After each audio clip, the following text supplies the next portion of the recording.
ಯಾರ ವಿರುದ್ಧವೂ ಸೇಡು ತೀರಿಸಿಕೊಳ್ಳುವ ಅವಶ್ಯಕತೆಯೇ ನಿನಗಿಲ್ಲ.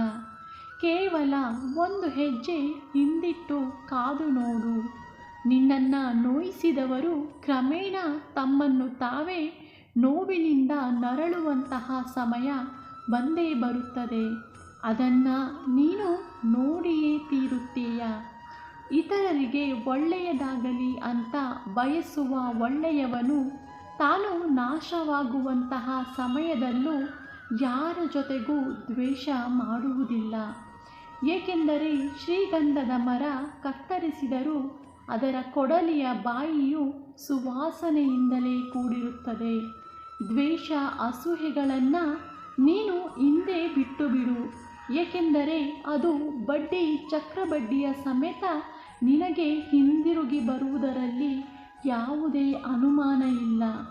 ಯಾವ ಶಕ್ತಿಯೂ ಅದನ್ನು ತಡೆಯುವುದಕ್ಕೆ ಸಾಧ್ಯವಿಲ್ಲ.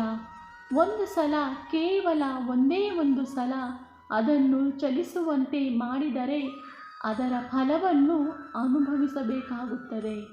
ಕೇವಲ ಇದೊಂದು ಮಾತ್ರ ನಿನ್ನ ತಲೆಯಲ್ಲಿದ್ದರೆ ನೀನು ಕೆಟ್ಟದ್ದು ಮಾಡುವುದನ್ನು ತಪ್ಪಿಸಿಬಿಡುತ್ತದೆ.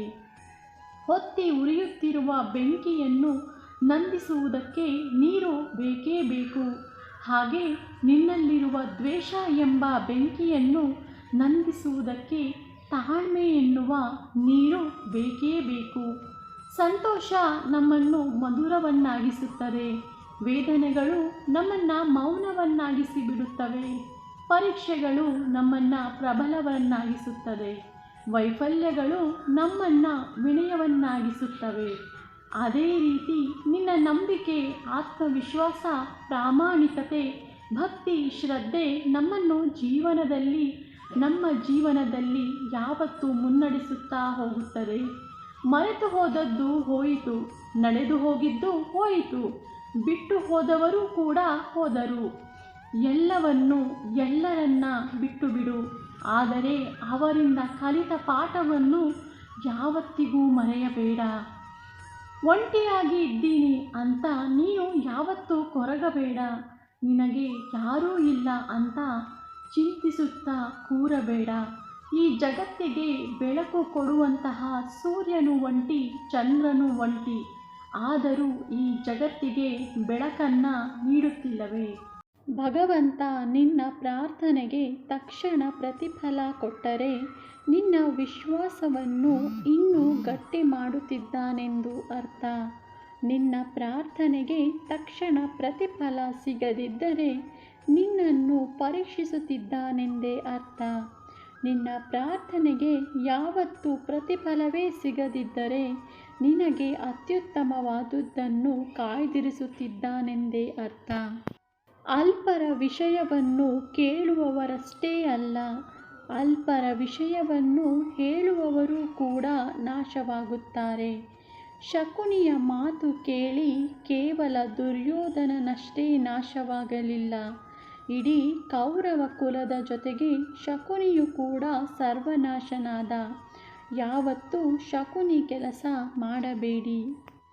ನಮ್ಮನ್ನು ಬೆಳೆಸುವವರು ಮತ್ತು ಬಳಸಿಕೊಂಡವರ ಮಧ್ಯೆ ವ್ಯತ್ಯಾಸ ಹುಡುಕುವುದಕ್ಕಿಂತ ನಾವು ಯಾರಿಂದ ಏನು ಪಾಠ ಕಲಿತೆವು ಎನ್ನುವುದನ್ನು ಮಾತ್ರ ಯೋಚಿಸಿ ಮುನ್ನಡೆಯಬೇಕು. ನಂಬಿಕೆ ಇದ್ದವನಿಗೆ ದೇವರು ಕಲ್ಲಿನಲ್ಲಿ, ನೀರಿನಲ್ಲಿ, ಎಲ್ಲೆಲ್ಲಿಯೂ ಕಾಣಿಸುತ್ತಾನೆ. ಆದರೆ ನಂಬಿಕೆ ಇಲ್ಲದಿದ್ದರೆ ತನ್ನ ಜೊತೆಯಲ್ಲೇ ದೇವರು ಇದ್ದರೂ ಅವನಿಗೆ ಕಾಣಿಸುವುದೇ ಇಲ್ಲ. ಇಲ್ಲಿ ಎಲ್ಲದಕ್ಕೂ ನಂಬಿಕೆ ಮಾತ್ರ ಮುಖ್ಯ. ನಾವು ಮಾಡಿದ ಕರ್ಮದ ಫಲದಿಂದಲೇ ದುಃಖ, ನೋವು ಸಿಗುತ್ತದೆ ಎಂದು ಏನಿಲ್ಲ. ಏಕೆಂದರೆ ಕೆಲವೊಮ್ಮೆ ನಾವು ಲೆಕ್ಕಕ್ಕಿಂತ ಜಾಸ್ತಿ ಒಳ್ಳೆಯವರಾಗಿ ಇದ್ದರೂ ಅತಿಯಾದ ದುಃಖವನ್ನು ಅನುಭವಿಸಬೇಕಾಗುತ್ತದೆ. ತಾತ್ಪರ್ಯ, ಅತಿಯಾದರೆ ಅಮೃತವು ವಿಷವಾಗುತ್ತದೆ.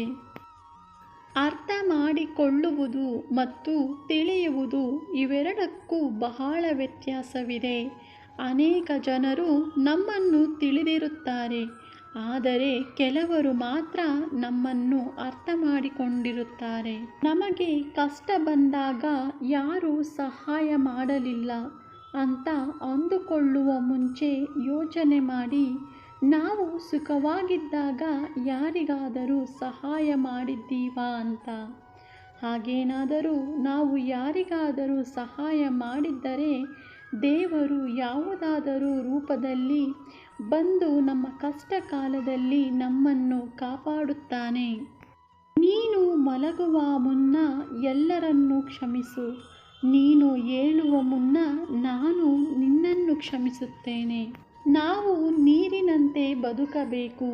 ನೀರು ಹರಿಯುವ ದಾರಿಯಲ್ಲಿ ಕಲ್ಲು ಸಿಕ್ಕರೆ ಕಲ್ಲನ್ನು ಮುಳುಗಿಸಿ ಮುಂದೆ ಹೋಗುತ್ತದೆ. ಹಾಗೆಯೇ ಜೀವನದಲ್ಲಿ ನಾವು ಕಷ್ಟಗಳನ್ನು ಎದುರಿಸಿ ಮುನ್ನುಗ್ಗುತ್ತಿರಬೇಕು. ಒಂದು ನಿಮಿಷದಲ್ಲಿ ಬದುಕು ಬದಲಾಗುತ್ತದೆ ಅಂತ ಹೇಳೋಕ್ಕಾಗಲ್ಲ. ಆದರೆ ಒಂದು ನಿಮಿಷದಲ್ಲಿ ತೆಗೆದುಕೊಂಡ ಒಂದು ಒಳ್ಳೆಯ ನಿರ್ಧಾರ ನಮ್ಮ ಸಂಪೂರ್ಣ ಬದುಕನ್ನು ಬದಲಾಯಿಸಬಹುದು. ಒಂಟಿಯಾಗಿದ್ದರೂ ಪರವಾಗಿಲ್ಲ, ನಂಬಿಕೆಯನ್ನು ಕೊಂದು ನಗುವ ಜನರ ಸಹವಾಸವನ್ನು ಮಾಡಬೇಡಿ. ಎಷ್ಟೇ ಕಷ್ಟ ಬಂದರೂ ಕೈಬಿಡದ ಅದ್ಭುತ ಶಕ್ತಿ ನನ್ನೊಂದಿಗೆ ಇದೆ ಎನ್ನುವ ತಾಳ್ಮೆ ಇರಲಿ. ಅಗತ್ಯಕ್ಕಿಂತ ಹೆಚ್ಚಾಗಿ ಯಾರಿಗೂ ಪ್ರಾಮುಖ್ಯತೆ ಕೊಡಬೇಡಿ, ಏಕೆಂದರೆ ಅವರು ನಿಮ್ಮನ್ನು ಕಸಕ್ಕಿಂತ ಕಡೆಯಾಗಿ ನೋಡಬಹುದು. ಎಚ್ಚರಿಕೆ: ದೇವರೇ, ಇನ್ನು ನನ್ನನ್ನು ಅಳುವಂತೆ ಮಾಡಬೇಡ. ನಾನು ಎಲ್ಲ ಕಡೆಯಿಂದ ಸೋತು ಬೆಂದು ಹೋಗಿದ್ದೇನೆ ಎಂದು ಕೊರಗಬೇಡಿ, ಕಣ್ಣೀರಿಡಬೇಡಿ. ನಿಮ್ಮೊಡನೆ ನಾನು ಸದಾ ಇರುತ್ತೇನೆ. ಯಾರೋ ಕೊಟ್ಟ ನೋವನ್ನು 2 ದಿನಗಳಲ್ಲಿ ಮರೆಯಬಹುದು, ಆದರೆ ನಾವು ಯಾರನ್ನು ನಮ್ಮ ಜೀವಕ್ಕಿಂತ ಹೆಚ್ಚಾಗಿ ಇಷ್ಟಪಡುತ್ತಿರುತ್ತೇವೆಯೋ ಅವರು ಕೊಟ್ಟ ನೋವನ್ನು ಜೀವನ ಪೂರ್ತಿ ಮರೆಯಲು ಆಗುವುದಿಲ್ಲ. ನಮ್ಮವರು ಎಂದು ನಂಬಿದವರೇ ನಮಗೆ ಮೋಸ ಮಾಡಿ ನೋವು ಕೊಟ್ಟರೆ ಮತ್ಯಾರನ್ನು ನಂಬಲು ಸಾಧ್ಯ ಅಲ್ಲವೇ? ಆದರೂ ಪಾಠ ಕಲಿತೆವು ಎಂದು ಮುಂದೆ ಸಾಗಿ.